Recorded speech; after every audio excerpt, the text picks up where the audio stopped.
I'm Michael McFaul, the director of the Freeman Spogli Institute for International Studies here at Stanford University. Today, we will be talking in our Friday at 1 seminar, occasional seminar. We haven't had many, by the way, lately. I think this is our last in the quarter. We only do them for special events and special people, and that most certainly is true today. I am going to start a conversation with Rose Gottemoeller, who currently is the Payne Distinguished Lecturer here at FSI. And our center, we have many centers at FSI. Our biggest, I was going to say the best, but that would get me in trouble. So I'll just say our biggest and one of our most important, the Center for International Security and Cooperation. She's also a research fellow at the Hoover Institution, also here at Stanford. Rose has a new book out. It's called Negotiating the New START Treaty. Fantastic achievement, Rose. Congratulations. Negotiating treaties are really, really hard, but writing books are really, really hard too. And I'm amazed that you have got this done already, in addition to all the other things you're doing right now. To remind everybody, Rose served as the chief US negotiator for the New START Treaty. And today we'll be hearing about the inside story of those negotiations, first between the United States and Russian delegations in Geneva in 2009 and 10, and later the next negotiations with the US Senate. Before joining us at Stanford, Rose was the Deputy Secretary General of NATO from 2016 to 2019. And prior to that, she served for nearly 5 years as Undersecretary for Arms Control and International Security at the US Department of State, advising the Secretary of State on arms control, non-proliferation, and political military affairs. And she was also Assistant Secretary of State for Arms Control, Verification, and Compliance in 2009 and 2010, when she negotiated the New START Treaty with the Russian Federation. So first of all, again, Rose, congratulations on the book, tremendous achievement. We're gonna dive into a few questions I have, but I want to encourage our audience to jump in using the Q&A button at the bottom of your screen. And I hope that Rose and I can talk for about 20 or 30 minutes, and then I will turn to your questions. And I wanna make sure we open up the aperture here for you to ask about everything and anything with respect to the negotiations, about the big strategic issues, the technical issues, but also the personal issues, some of which we'll talk about, what is it like to negotiate? Let me just say, by way of a parentheses, Rose, before we get started, I teach at Stanford. As you know, I've been here for a long time. I started in 1995 with trips in and out, including in the government with you for 5 years in the Obama administration. I do teach courses on American foreign policy. I teach courses on negotiated outcomes from time to time. And the literature is thin on actual diplomacy, the practice of diplomacy. Bill Burns, our colleague, has written a recent book about that sweeping, but I think this book and case studies where you really get into the nitty-gritty of what negotiations are, I hope will be interesting for a wide audience. And I want to remind everybody on this call, if you don't buy books like Rose's, they won't get written in the future. So please buy this book. But second, I think you've done a great service to educating future diplomats, future negotiators. We need to learn from case studies of the past so that we can continue to achieve these things in the future. So for putting on my professorial hat, Rose, I also want to thank you for writing this book. But let's get started. First, I want to start the conversation by reminding everyone how difficult it is, at least in my experience in government, and Rose has served more years in government than I have, but it's really hard to do anything, to do something, right? I want to really emphasize that verb, do things in government. It's easy to be things in the government. It's easy to formally be something or someone, as I am now. But the verb really matters. And it's hard to do things in the government because with respect to national security matters, it's a very difficult world out there. And you almost never can do anything without engaging with another partner in the world. And in Rose's case, she had to engage one of the toughest in the world, the Russian Federation. So to do something and to get something done, I always talk about this, Rose, that I'm teaching, is really hard. And you achieved one of the biggest things I think that happened during the Obama administration in terms of a concrete accomplishment that you can look back on forever and say, we did that in 2010. So before we get to the how, which we're going to dive into, just remind our listeners and our viewers today, what exactly is the New START Treaty? Give us just the broad parameters, and why do you think it's an important achievement for American national security? Thank you so much, Mike, and thank you for your kind comments and remarks, and thanks for helping to sell my book. I really appreciate it, truly. The New START Treaty is one in a series of strategic nuclear limitation and reduction treaties that the United States first undertook with the Soviet Union in the 1970s, and then through the 1980s. Reagan-Gorbachev period was especially fruitful with the negotiation of the Intermediate Range Nuclear Forces Treaty, and also the negotiation of the first Strategic Arms Reduction Treaty. We just call it START.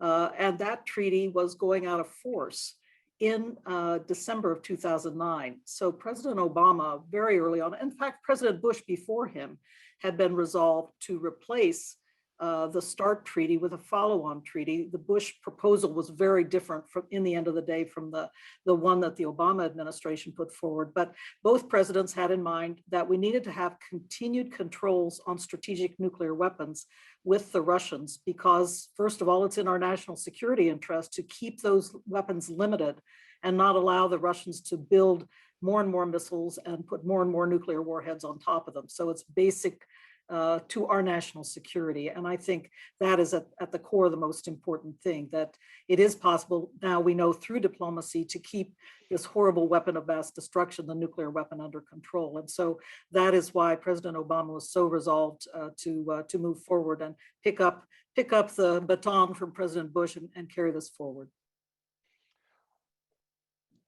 So tell us just the basic parameters of the treaty: 1550, 700, 800, right. And tell us how it's significantly different from the treaty that it replaced. I've heard the number 30% gets used in terms of reductions. Just to make sure everybody's on the same level playing field before we get to the how, what exactly does this treaty do? Very good, thank you. START was put in place in 1994. It entered into force. And at that time, the United States and the Russian Federation each had about 12,000 deployed warheads. 12,000. 12,000. So the Wow. START treaty cut that number in half to about 6,000. And then in 2002, President Bush, and at the time, President Putin, had a further negotiation. It ended up with a treaty called the Moscow Treaty that brought that number 6,000 down to 2,200 on each side. And the New START Treaty, you already mentioned the number of warheads. It brought the warhead number down to 1,550 deployed strategic nuclear warheads. This is the smallest number since the nuclear age began, practically. There was a huge buildup in the 1960s when we had, now this is total number of warheads, not only warheads deployed on the tops of missiles, but in the 1960s, we had over 32,000 warheads. And the Russians had, the Soviets at the time, had over 40,000 nuclear warheads. So the numbers have been coming down steadily, and the number of deployed nuclear warheads are coming down steadily. And that is thanks to these strategic arms reduction treaties that we have had in place now. The number of delivery vehicles are the missiles and the bombers, is 700 under New START. And we also have a separate limit on launchers that are deployed and non-deployed that helps us, again, to keep the Russian, particularly the Russian mobile missile force, under control.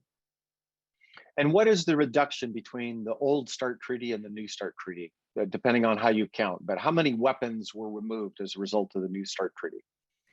Well, if you, I guess, if you if you subtract 6,000, 1,550 from 6,000, but you have to remember that there was that intermediate phase of the START treaty when we had 2,200. So it brought that number down further. So I suppose that's where that 30% number that you've heard about comes from. Right. So that's what Rose Gottemoeller did, everybody. Just so you, that's what I wanted to get at. What did you do in 2010? And you know, you can remember, oh, I went to, maybe I taught a course or whatever I did. Rose Gottemoeller got rid of 30% of the nuclear weapons in the world. Now, she did it with a team and she did it with her colleagues and counterparts in Russia, but that's a pretty big achievement. Congratulations, Rose. So Thank let's you. talk about how you did that and how. Let's just start it before, like, how did you get picked? How is it that you landed on the Obama team? As I remember, you're working out in Moscow at the Carnegie Moscow Center, place I also worked many years before you. Um, how did you go from that job to the White House? And tell us, do you think it helped that right before or prior to jumping into this really big negotiating task, you'd spent that time in Russia? Well, frankly, I came home. I didn't work on the campaign at all. I was the director of the Carnegie Moscow Center for 3 years just prior. So I didn't work on the campaign at all. And I came home at Thanksgiving time. I was leaving the Carnegie Moscow Center in December. So I was home in November to be with family and to make plans for the next phase.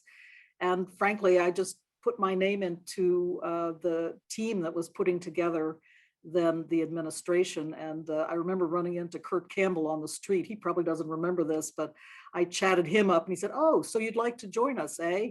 And I said, "Yes, I would." But I went back to Moscow then in December, having no idea if anybody would take me up on my offer to come along and help out in the new administration. Again, I just didn't have those ties from the campaign. So the next thing I know, and you'll remember this, Mike, I was sitting in my Moscow apartment and my phone rang in the other room and I leapt to my feet and ran in. And by the time I got there, the call was already gone. And voicemail doesn't work in Moscow. At least it didn't back in those days on American telephones. So I had no idea who had been calling, but I could see it was a Washington number. A few weeks later, I did arrive in Washington and checked the voicemail. Well, it was one of Secretary Clinton's, Secretary Designate Clinton's staff members asking me if I'd like to come do an interview with the Secretary Designate. I said, of course I would. And I was so glad when I actually returned the call that they hadn't given up on me. I explained I'd been in Moscow and they were very nice about it. And I did end up having a tough interview with Secretary Designate Clinton and also with Jim Steinberg and Jack Lew, who were her two deputies coming into the administration at that time.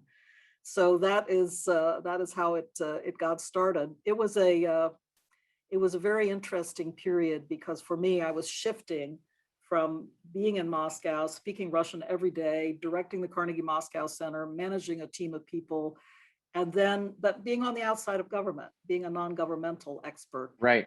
then having to shift the mindset, and you're very aware of this as well, to, okay, now I'll be going into government. Got to make sure the security clearance is up to date. Got to make sure I'm getting ready for confirmation hearings. Got to get all the briefings I can so I'm up to date on everything. So it was a very, very busy period starting in January of 2009. Right. And then there was the added pressure, of course, that the old START treaty went out of force in December 2009. That focused our attentions. Just for everybody who knows, I was working at the NSC at the time. So I was involved before even Rose came on as our chief negotiator, because there was such time pressure. I remember flying to Brussels with a colleague to kind of put some basic parameters in place before President Obama had his first meeting with President Medvedev, April 1st, 2009. Tell us how that felt, Rose, that and by the way, we have this thing, we're a democracy where you had to go through your confirmation process. I don't remember that being any particular drama, but that takes time. And then suddenly you arrive and you're supposed to complete your tasks before December 2009. By the way, there was Senator Kyle out there from Republican from Arizona telling us if we did not get it done by then, we will have failed. That turned out not to be true. But tell us, was that useful to have that time pressure, or did that get in the way of your early negotiations? It was absolutely vital, Mike. And I'm so grateful because I was not confirmed yet when the president met with President Medvedev in London. I was only confirmed on the 4th of April. So I couldn't really participate directly. I of course, was getting briefings about what was happening. I knew about your trip to Brussels. All, was falling into place. And I liked what I saw, but I wasn't actually able to, input to policy because I wasn't confirmed yet. So I was very glad that President Medvedev and President Obama issued this one-page instruction to the negotiators out of that London meeting. It was short, it was succinct, and it was vital. It had three vital pieces to it. The first and most important was that the two presidents agreed this negotiation would be about reducing strategic offensive forces only. It would not touch on missile defenses. That was vital. The second piece was that it would include reductions below the level of the START treaty. So we knew we were going to go lower than START. And the third vital piece was the president said, you need to get this done by the time START goes out of force in December of 2009. This was a vital instruction because the Soviets and Russians, they're great diplomats. They know their business very well, but they are notorious for slow rolling. And particularly if the bureaucracy in Moscow doesn't want to cooperate, maybe the negotiators want to go faster, but they can't because they're not getting that support from their interagency back in Moscow. So it was vital that we had that date set out, even though, as I mentioned in the book, it was like mission impossible because START took about 6 years to negotiate. Yes. Other treaties took years to negotiate, and we were supposed to get it done between April and December. So I was glad, actually, looking back on it, that nobody scrutinized the time too closely, because we might have come in for some sharp criticism, I suppose, for even trying it. But it was worth a shot. It was worth a shot, right? So tell us a little bit now, once you're in place, you're confirmed, you have these instructions from the president, you settle in. Geneva is the location where these negotiations start. Your counterpart is Ambassador Antonov. He's now, well, I don't know, I guess he's back in Moscow these days, but he's currently the Russian ambassador to the United States. Just tell us a little bit about what that looks like. Who's on your team? Who's on his team? What's the rhythm of diplomacy as you settle in to try to get this thing done? Well, first of all, you need a very experienced senior team with a representative from each of the major agencies: Office of the Secretary of Defense, Joint Chiefs of Staff, the intelligence communities, Department of Energy, and the Department of State. Even though I was a senior political appointee at State, I was representing the entire US government as the chief negotiator. So I needed a senior, preferably ambassadorial level diplomat from the Department of State to be the State Department representative. I ended up with a dream team, honestly. Ambassador Marcy Reese, who had just been in Iraq, came and joined me from State. I had Ted Warner from OSD, Mike Elliott from the Joint Chiefs of Staff, and Dick Trout also, and then Kurt Seaman from the Department of Energy. And Kurt was especially, well, I won't say especially valuable. They were all vital to the negotiations, but he was our memory bank from the START negotiations. He had served back in 1990 and that period on the first START negotiations. And so he was really a memory bank about so many of the details. In addition to the senior people, of course, every agency sends a number of experts, and they are vital. We had weapon systems operators from the Navy and Air Force, and also people from the intelligence community and DoD who had been START inspectors. They really knew their business well, and that was vital. And finally, there are the more technical experts, the lawyers, the linguists, and we had some really top-notch people, both from the legal side, but also the linguistic staff, and the translators were fantastic. If you can just imagine the rhythm of a negotiation when you're coming up with new language every day and everything has to be updated in your treaty text practically hourly. And so the translators were working rapidly to ensure that it was accurate in English and Russian at every moment of every day. So it's quite a big machine, a delegation, but we had excellent people across the board. Well, I remember that. You did have an all-star team. Tell us a little bit about the process of negotiating with Anatoly Antonov. I've known him for a long time. I used to deal with him when I was the US ambassador, and I even hosted him at Stanford here not too long ago, where he said some very kind things about me in his introduction. He was not always so kind to me in other kinds of interactions, Rose. He's a tough guy. He's a very, very experienced diplomat, like you say, and he has a certain style. Tell me about your style versus his style. And when you do, also mention I'm not going to presume, I'm going to let you answer the question. And I'll just set it up this way. I was part of your team, a part of the large team that went to Moscow in December with Admiral Mullen and General Jones on our side, and we had a giant delegation. Took 2 planes of us to get us to Moscow. We had these meetings at the Department of Ministry of Defense with Russia, and General Gerasimov was chairing those. Not Gerasimov, that's not right, is it? Was it? No, that's not the right name. I'm forgetting now. Doesn't matter. Makarov, yes. Makarov, yeah, Gerasimov came just later. Right. My apologies. But I remember, Rose, sitting at that table. I don't know, you must remember it too. It was really, really long. Enormous. It felt like there were 50 people on each side. And it felt like you were there, maybe you and Marcy. I mean, there were maybe 1 or 2 women in that room. Ellen And Tauscher was there as well. That's right. Ellen came too. I'm glad you have a better memory than I do. But it was very striking, especially all those men in their military uniforms sitting across from you. So one, tell us just about your personal rapport with Antonov, what you did one-on-one versus in the delegation, and then tell us, just what it was like to be, negotiating your style. What do you think about your style versus his style? It's interesting. And I think one of the great advantages that we had in moving things along quickly was the fact that I had been in Moscow for 3 years and I had an acquaintanceship with Anatoly that had already been established. He already was directing the office that is responsible for arms control, nonproliferation, and nuclear trade issues, technical trade issues, licensing and that type of thing. So we had lunch together from time to time. I had invited him several times to speak at the Carnegie Moscow Center. I remember he did stalk out one time when he was unhappy with the tenor of the conversation. Yes, that's Anatoly. You know him. He does well. that. Yes, he's very dramatic. Exactly. Yeah.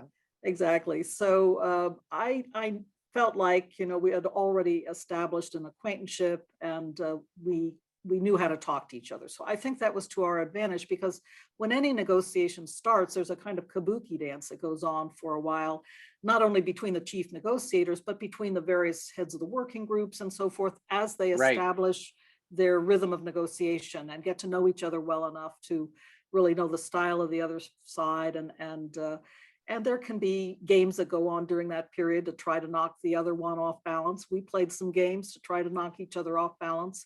I think that's part of the natural, natural process of negotiation. You're trying to establish your relationship. So we had, I think, a decent working relationship to begin with.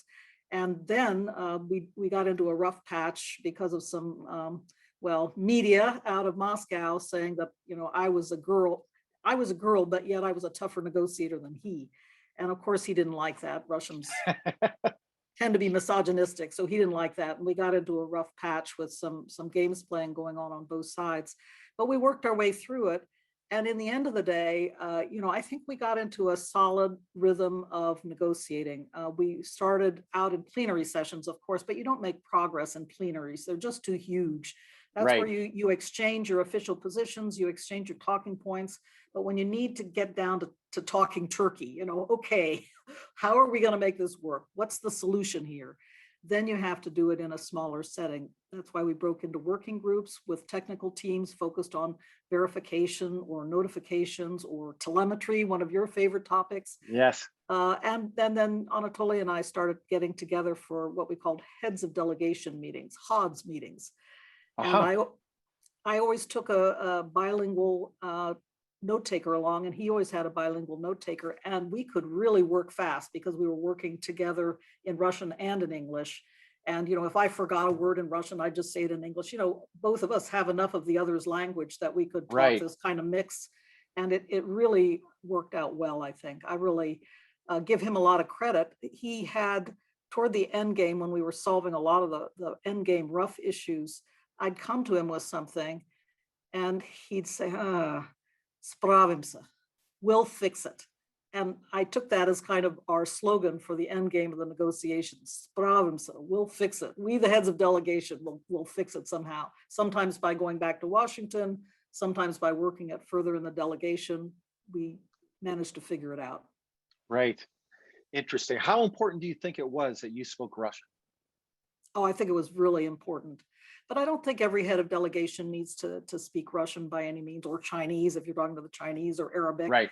But I do think it's important that there be people on the delegation who, beyond the linguists and the translators, who have good language skills, because it really helps if you're sitting there listening. It's consecutive interpretation. So you listen to it once in the native language, and then you listen to the interpretation, and Right. it really speeds up comprehension if some of the people on our delegation speak Russian. So I really urge that in future. I had some fantastic Russian speakers on the delegation. Great lesson for all our future diplomats out there.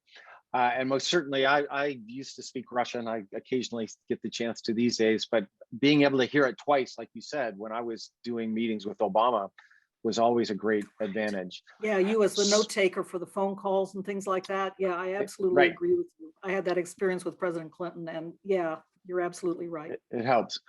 Well, so let's pivot to that. And I'm going to get to your questions, everybody, just so you know, in about 5 minutes. So keep asking your questions. We have one from Bill Perry here, Rose, so he's going to get the first one as our former Secretary of Defense. I'll pivot to that in a minute, but I want to spend a little more time on the negotiations before talking about the future. And you've now described the negotiations that you had in Geneva with your counterpart and your delegations. But before we get to ratification, which is another set of negotiations that happens on the American side, there's two other levels of negotiations going on, it seems to me, and you write about. One is between you and your government back home in Washington. I was part of those civics from quite a bit.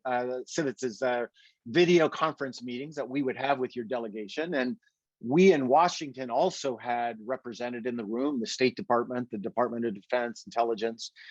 Gary Samar and I were kind of the point people at the NSC for those. And that's a negotiation between the Americans. And Rose, I don't think I've ever had the chance to tell you this, but so I'm going to say it now in public. I always thought it was it kind of reminds me of like Twitter, where we could say we didn't have to deal with the Russians, right? We're in this cone. And so you could always, you got to demand this, and you got to get this. And this is so easy. Or a better analogy is being like a parent at a basketball game, telling the coach what to do. Never mind with the metaphors. Let's just talk about what it is. But then you had to go deal with the Russians, and none of us did, right? And I always remember that, like, maybe we should have to go and sit there in the room from time to time so we know how it feels, because you had to negotiate between the Russian delegation on the one hand and the American delegation, but so did Ambassador Antonov. He also must have had that same negotiation back with Moscow. Tell us how you manage that and how that felt. And you talk about some tough exchanges in your book on that. And then speculate, if you could, for us a little bit about how you saw your counterpart, Antonov, negotiating.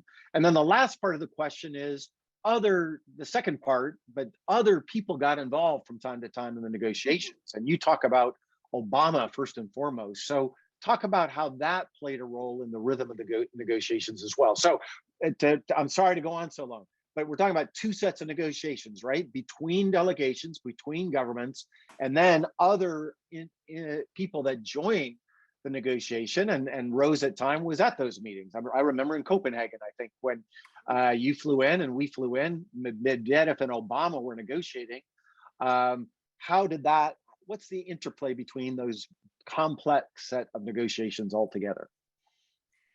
Yeah, lots of questions, Michael. I'll do my best. I piled them on. I'm sorry. I'll do my best to race through them. But I did want to say to you and to this audience, we did have some tough exchanges. They're described clearly in the book. But I did want to say I'm really grateful to you for the support you gave the delegation as well. I had no idea whether we would get to come to Prague Castle for the signing ceremony.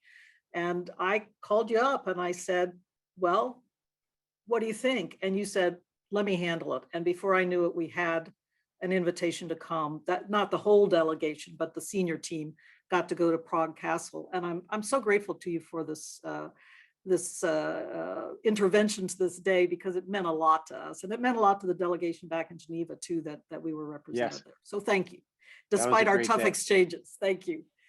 Yeah, there were differences between the U.S. and the Russian delegation and how we communicated back to home base. We had the advantage of using email, and we had a lot freer flow of communication, both classified Right. email and also these classified civices, as they're called. So we had a lot more communication back to Washington, and each of my team leads were well connected to their principals back home, so they could pick Right. up the phone and call people. And so I think the rhythm of negotiations between Geneva and Washington was more intense than between Geneva and Moscow. And that is one Mm, reason why the Russians needed to physically return to home base from time right. to time. And I know that got me in trouble, like with Tom Donilon, but they physically needed to go back Right. because they needed to work things through, particularly in the Ministry of Defense. And there were Right. times, when they were just not getting through to the Ministry of Defense in terms of instructions that they needed and communications that needed to happen. So I think that was a core difference. I don't know if to this day they only communicate via official cable traffic, or if they are now allowed to use, classified email on the Russian side. But that really made a huge, huge difference.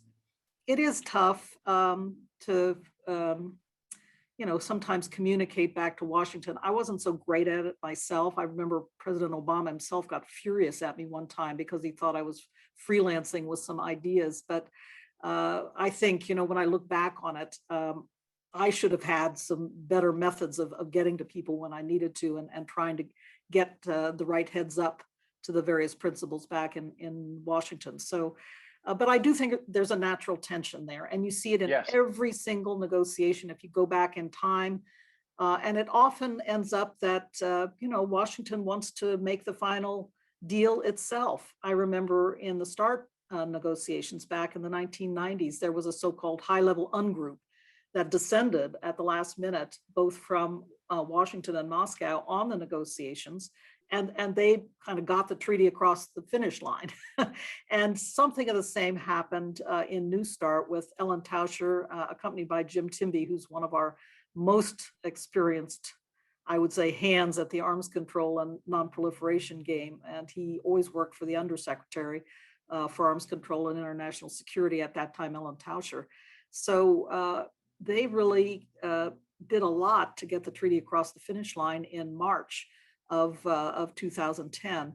And my delegation, many of them had not participated in earlier negotiations, and they got very frustrated. They said, well, why? Why are they coming like this? And I said, look, this is a sign, first of all, that it's a priority of the president. And number two, that Washington's interested and they really want to get it done.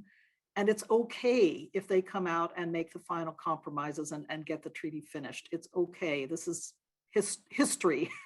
That's how it works. But it made people in my delegation kind of well, I wouldn't say they were dissatisfied a bit. But the funniest thing was Anatoly. He found it quite natural. And he said to me at one time, well, if the negotiations are going badly, nobody wants to come. But if they're about to succeed, then all Yes. the generals want to come out from Capitol and make it happen. Of And course. the foot soldiers get pushed aside.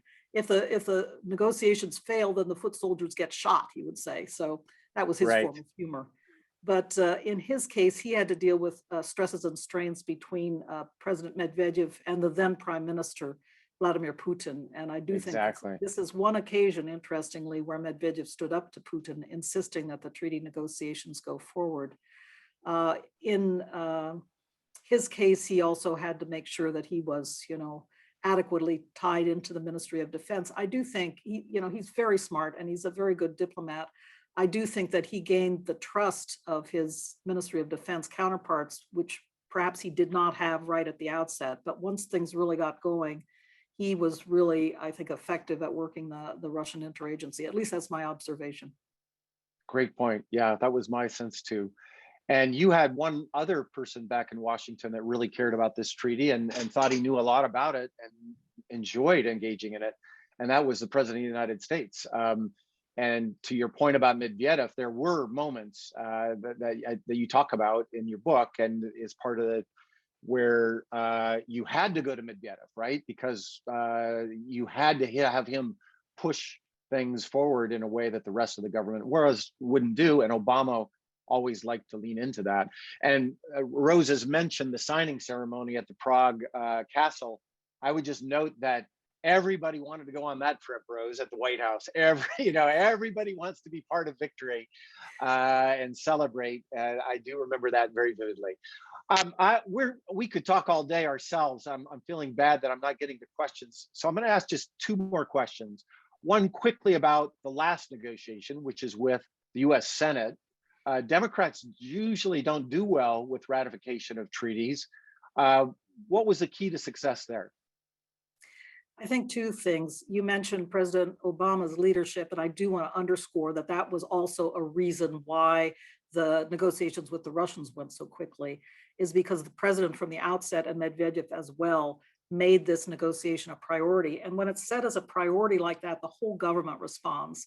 So we had people like the chairman of the Joint Chiefs of Staff, Mike Mullen, who was willing to step forward and help at crucial moments in the negotiations. And if the president's, not paying attention or not making it such a priority, that kind of all government support does not happen. So we were really lucky to have President Obama in the negotiations with the Russians, but also his leadership in terms of making it a priority with the Senate was important. It was such a priority that he gave us an all-important trail boss, and that was the vice president then of the United States, Biden, who very experienced hand on Capitol Hill, felt from the outset that we could get the Republican votes. We also had a very good trail boss on the Senate side, and that was Senator Dick Lugar, who was still alive at that time. And he and I think Vice President Biden worked very well together. But Vice President Biden knows everybody on Capitol Hill, or the president now knows everybody on Capitol Hill. In those days, very good links to the chairman of the Foreign Relations Committee, John Kerry, the chairman of the SASC, the Armed Services Committee. So we were able, I think, to get that kind of high-level support. It meant that decisions could be made very quickly during the course of the ratification process. So that was vital. Yeah, and I remember that day. That was a great day. I sat up there and watched when the vice president sat in the chair, and then we celebrated right before Obama took his Hawaii vacation. In fact, we got to drink a little champagne before then. Rose, last question. It's actually two questions, and then we're going to turn to the questions in the queue. Worst day of the negotiations for you personally? Best day?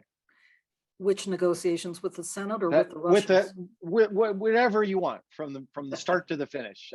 Not just the ratification. I just think there are downs and ups to diplomacy. What was your worst day, and then tell us what was your best day?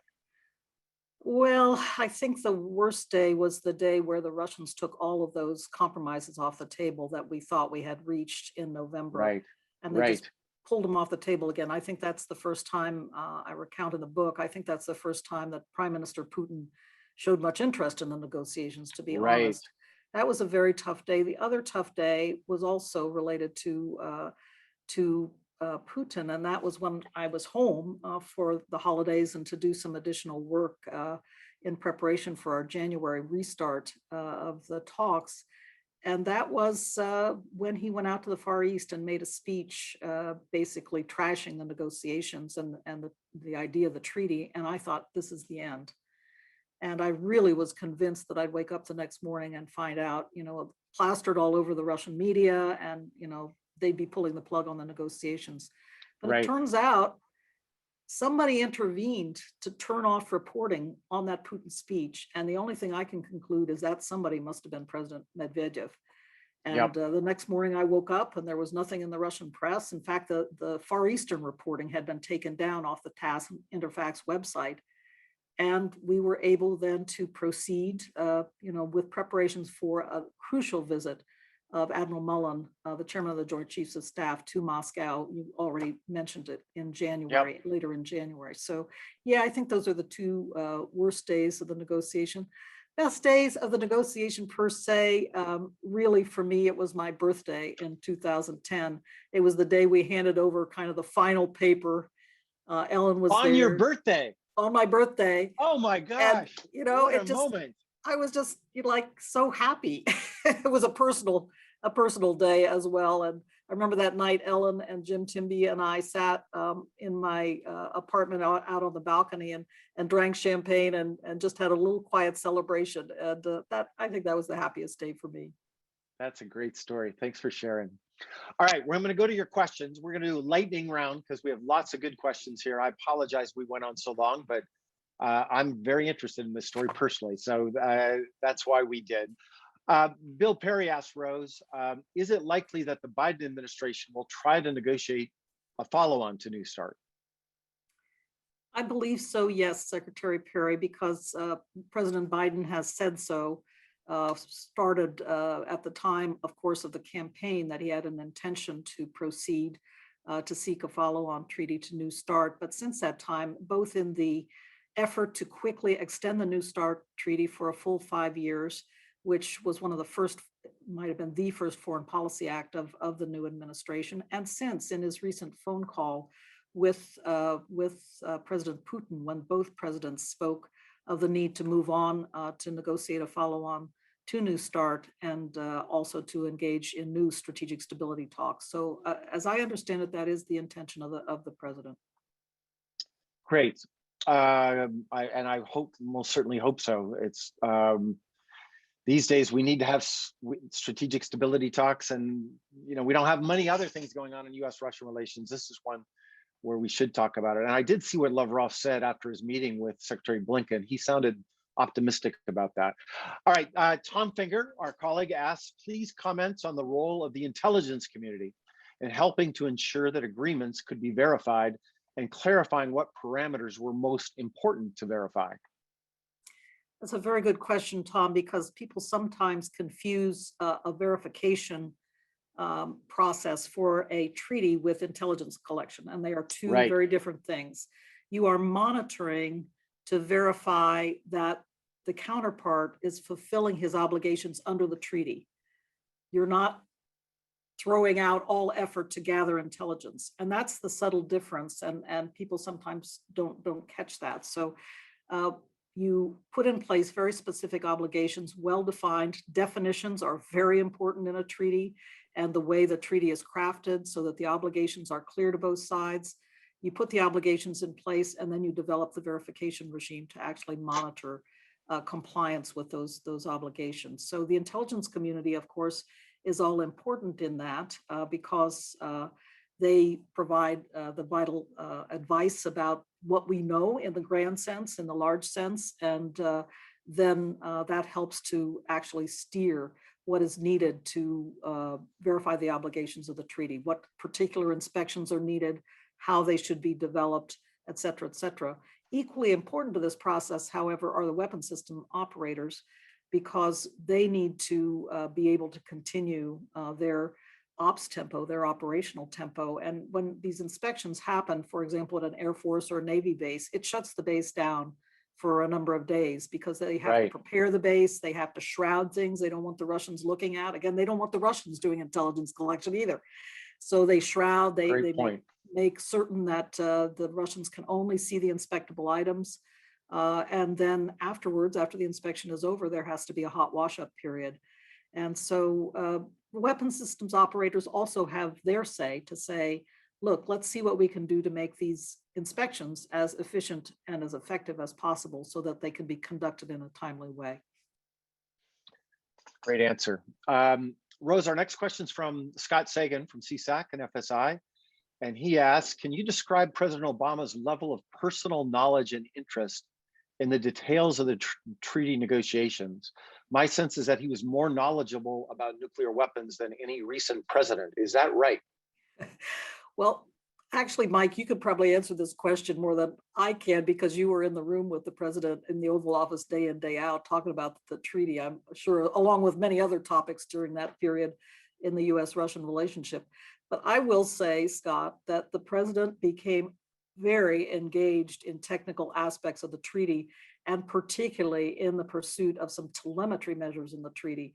For those of you who don't know telemetry data, this is data that is generated during flight tests, missile flight tests, and it's used to, basically tell the operators what the status of the missile is, how it's operating, is it fulfilling its planned requirements, et cetera, et cetera. In the START treaty, it was a help to determine the counting rule, because it also is used to, say how many warheads are on top of this missile, how many warheads are being released from the top of this missile during the flight test. And so that was how we determined the counting rule in START. Okay, the Russians tested the SS-18 with 10 warheads. It's always going to be counted with 10 warheads, but we went beyond that approach in New START to directly confirm the number of warheads on missiles in New START. So that was, to my mind, that was an advance. We didn't really need telemetry in quite the same way, therefore, in New START, but it became a political requirement on Capitol Hill.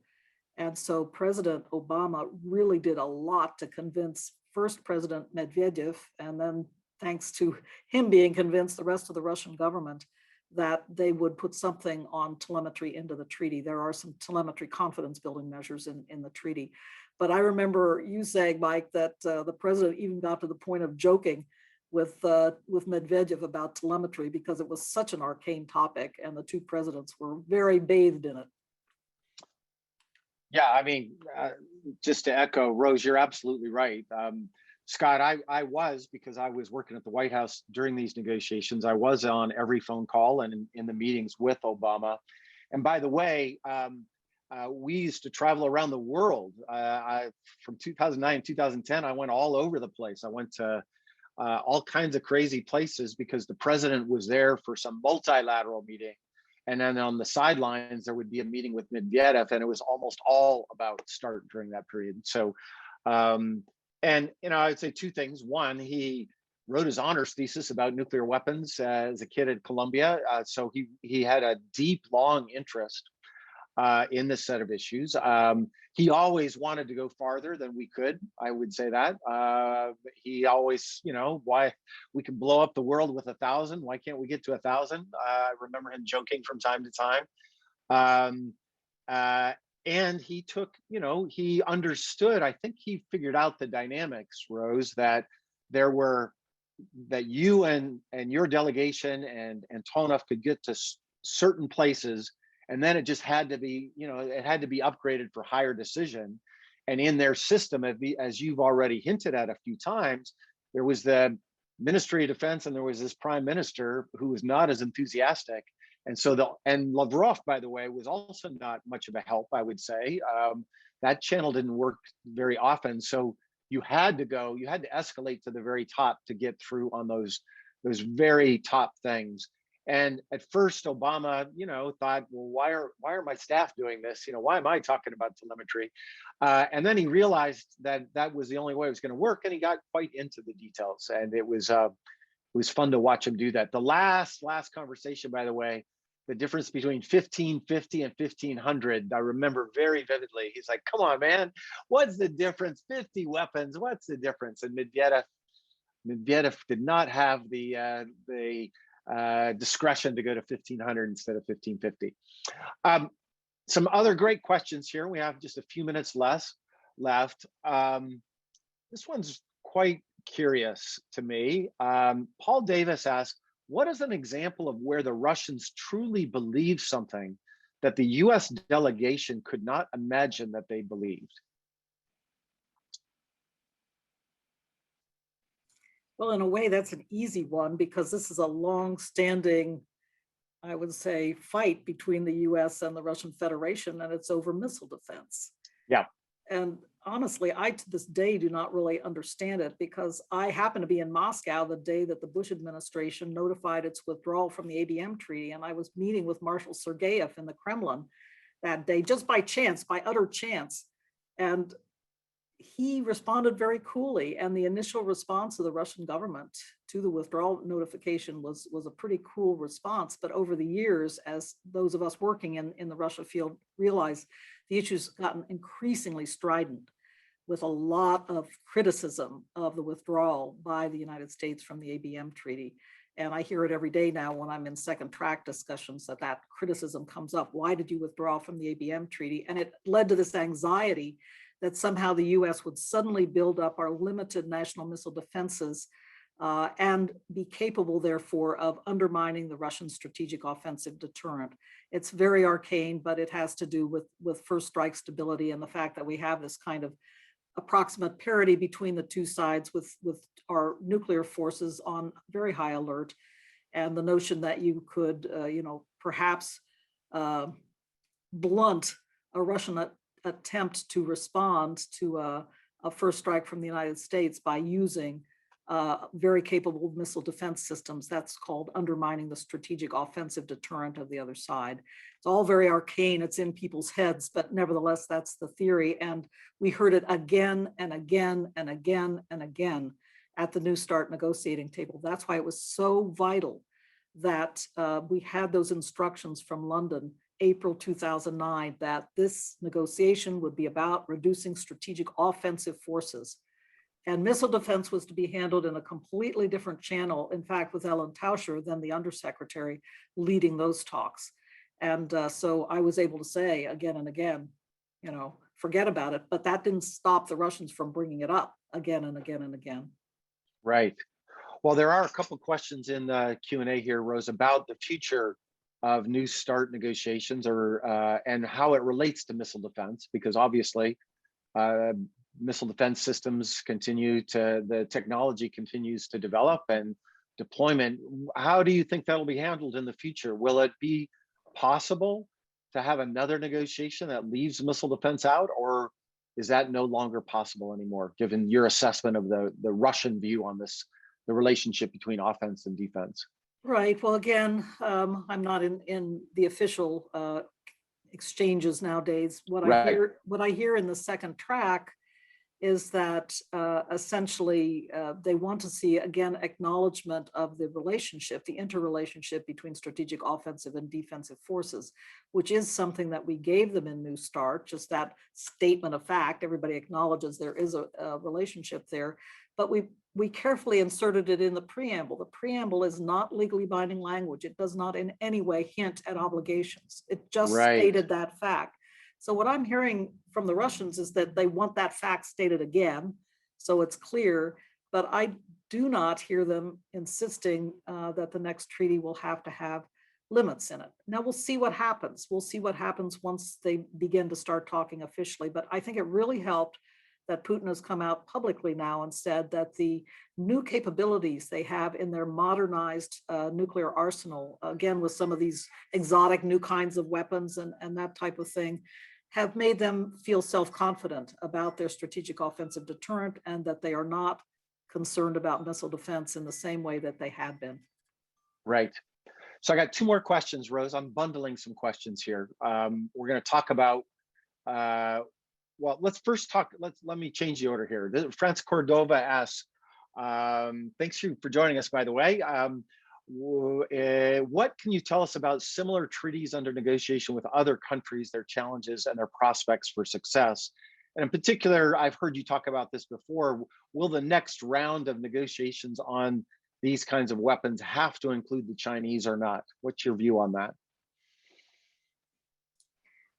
Since the United States and Soviet Union and now Russia, we still have over 90% of the nuclear weapons in the world. So these negotiations are actually unique to the United States and Russia, and have been for 50 years. We started down this road with strategic arms limitation in the early 1970s. What I will say is that I do think it is high time for others to come to the table, including the Chinese. What doesn't make sense to me is what the Trump administration tried to do, which is to shoehorn them into the New START treaty, because again, the numbers are so disparate. We have 1,550 warheads each that are deployed, but we have a total number of warheads each just over 4,000. So, and the Chinese, by contrast, their numbers are 3 figures, not 4 figures. The latest Department of Defense report from September placed them at about 250 warheads. These are open, not classified numbers. So it just never made sense to me to try to shoehorn them into this treaty where they didn't really fit. But it is high time, because they are modernizing their nuclear forces. They do have very, very capable hypersonic glide vehicles. They're building up their intermediate range missile forces. I do think it's high time that they come to the table to begin to discuss, how to get involved, how to get engaged.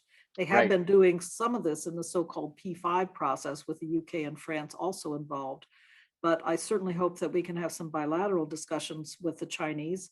And I think for certain things like how to constrain intermediate range nuclear missiles, or intermediate range missiles rather, in Asia, it makes sense for Russia, the United States, and China to be meeting and negotiating together. We shall see. We shall see what is possible. But I do think that it's high time to get started trying to bring the Chinese into the discussions. Great answer. Thank you. So my last question, actually, I'm going to read two questions and give you the rest of the time. They're from students, both of them, from Daniel and Alyssa. And I'll just read them so I don't make sure I capture the essence and let you have the last word, Rose. So Daniel asks, Deputy Secretary General Gottemoeller, congrats on your accomplished career and on this book. Do you have any advice, insights for students interested in getting involved with great power relations and dealing with scary things such as nuclear weapons, cybersecurity, military aggression, etc.? And then Alyssa asks, let me find Alyssa's question, very related, but I wanted to read them both. Alyssa Martinez asks, this question might be too niche. It's not too niche. Alyssa, we're at Stanford. This is exactly the question that we should be asking Rose Gottemoeller. But do you have any advice for people graduating earlier in their career that want to shift to diplomacy and working for the government at some point, especially in light of the discussion we had about sparse diplomacy teaching, how sparse diplomacy teaching is in academia? So great way to end. Advice for our future diplomats. Thank you so much. I'm glad to hear you're both interested. My experience at Stanford is that there are a number of students interested, and I'm just delighted about that. Well, I always say, Daniel and Alyssa, that negotiating about nuclear weapons is not rocket science. And I think that goes for other security topics as well. You become a good negotiator from your everyday living. If you have, you might be too young to have children at home, but if you've had to negotiate with your parents about how late you can stay out at night while you were in high school, you're already started on the path of being a negotiator. I always say that anybody who's had to negotiate with toddlers knows about negotiation. It's part of our natural living, our natural pattern of life every day to negotiate in order to give a little to get what you want. And so I think I tell people, don't let it overwhelm you that we're talking about nuclear weapons. And I had to say that to some of the people who came out to my delegation who had perhaps never had to deal with nuclear weapons before in previous jobs they'd had. I said, stop thinking about this as so complicated. Think about, first of all, what US interest is, what's our interest, what do we need to accomplish, and then how do we craft the compromise? How do we craft the deal so we get what we need from the Russians? And so I hope you'll take that advice and not feel like all of these topics are some scary topics that are difficult to dive into, because they're not. And I really encourage you to become involved, whether it's going out and interning at the State Department or NATO. I always like to encourage that. Department of Defense has some great student internship programs. Just start putting your toe in the water and see whether you really are interested or not. Well, Rose, that's great advice. Great way to end. I want to thank you for this terrific conversation today. I want to thank you on behalf of the American people and the world for negotiating the New START Treaty, a win-win-win for everybody. And I want to congratulate you on the publication of your new book called Negotiating the New START Treaty. And I want to encourage everybody, as I said before, to buy this book. Because if you don't buy these kinds of books, they're not going to get written in the future. So as a public service to the world, because we need books like this, I really want you to go out and buy this book. Thank you, Rose. Congratulations. Thank you so much, Mike. Great conversation. Thanks, everybody. Bye.